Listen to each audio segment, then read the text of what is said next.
বিসমিল্লাহির রহমানির রহিম। এটা হচ্ছে জবর আর এটা হচ্ছে জজম বা সাকিন। জজম বা সাকিন বলা হয় এটা। এটা যদি কোনো হরফের উপর থাকে তাহলে এর আগের যে হরকতওয়ালা হরফ আছে সেটা এই হরফটাকে ধরবে। যেমন হা বা জবর হাব, হা বা জবর হাব, হা এটা হচ্ছে হা, এটা হচ্ছে জিম। তো এই জজম হচ্ছে জিমের ওপর। হা জিম জবর হাজ, হা জিম জবর হাজ, হা সদ জবর হাস, হা সদ জবর হাস,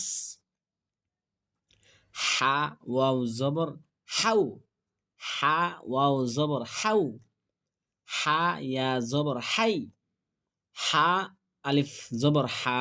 একটা কথা মনে রাখবেন সবসময়, জবরের পরে জবরের পরে যদি শুধু আলিফ থাকে, আলিফের উপর বা নিচে কোনো কিছু না থাকে, শুধু খালি আলিফ থাকে, তখন এক আলিফ টান দিতে হবে। যেমন হা আলিফ জবর হা।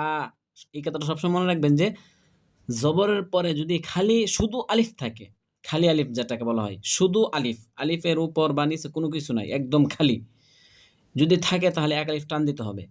যেমন হা আলিফ জবর হা, লাম নুন জবর লান, লাম নুন জবর লান, লাম লাম এটা হচ্ছে লাম, এটা হচ্ছে লাম। আমি প্রথমে দেখাইছিলাম যে লাম তিন ধরনের। এই যে এটা হচ্ছে লাম, সবসময় যদি শুরুতে আসে বা পরে কোনো হরফ থাকলে সেটা লাগিয়ে আসবে, এরকম ভাবে হবে। যদি এটা এখানে আলিফ হতো তাহলে এইটা আলিফ কখনো এর সাথে লাগলো না। দেখেন এখানে এটা আলিফ, এখানে লাগে নাই, এখানে এটাও আলিফ, দেখেন পরে হরফের সাথে লাগে নাই। এটা হচ্ছে লাম, এই কারণে লাম। লাম লাম জবর লাল, লাম লাম জবর লাল, লাম মিম জবর লাম, লাম মিম জবর লাম, লাম ওয়াও জবর লাউ, লাম ওয়াও জবর লাউ, লাম ইয়া জবর লাইক।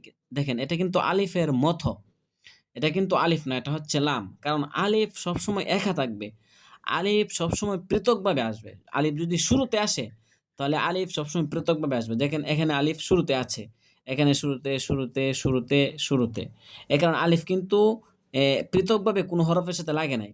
যদি আলিফের মতো দেখতে, আলিফের মতো দেখতে যদি কোনো হরফের সাথে লেগে আসে তাহলে সেটা আলিফ থাকবে না, সেটা কি হয়ে যাবে, সেটা লাম হবে। দেখেন এখানে যদি এই আলিফ এই চিহ্নটা যদি কারোর সাথে না লাগতো, পৃথক এখানে হতো, তাহলে এটা আলিফ আছে। কিন্তু এখানে কি হয়েছে, এই ইয়ার সাথে এটা সম্পৃক্ত, এই কারণে এটা হচ্ছে লাম। লাম ইয়া জবর লাই, লাম আর এটা হচ্ছে আলিফ। লাম আলিফ জবর লা। আমি বলেছি যে জবরের পরে যদি শুধু আলিফ থাকে তাহলে এক আলিফ টান দিতে হবে। লাম আলিফ জবর লা,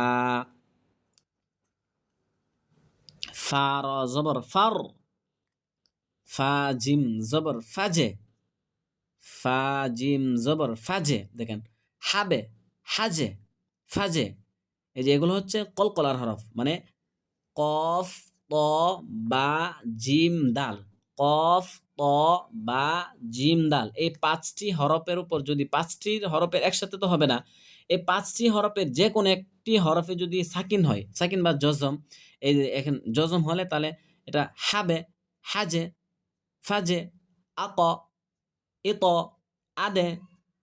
যেমন কফ ত বা জিম দাল, এই পাঁচটি হরফের যে কোনো একটি হরফে যদি জজম বা সাকিন থাকে তাহলে কি করতে হবে, কলকলা করতে হবে। যেমন হাবে, এটা বারো পর কি সাকিন আছে বা জজম আছে, এই কারণে এটাকে কি করতে হবে, কলকলা করতে হবে।